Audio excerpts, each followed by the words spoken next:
WTAP looks back on this day in history in today's We the People, celebrating 250 years.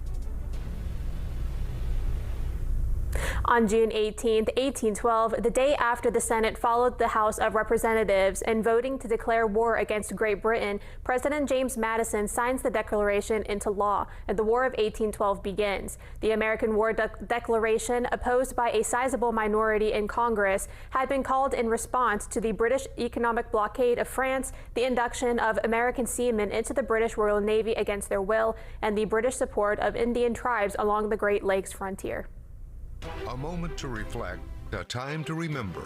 Join WTAP in celebrating We the People. Watch This Day in History every day on WTAP News at 6, proudly sponsored by WVU Medicine Camden Clark.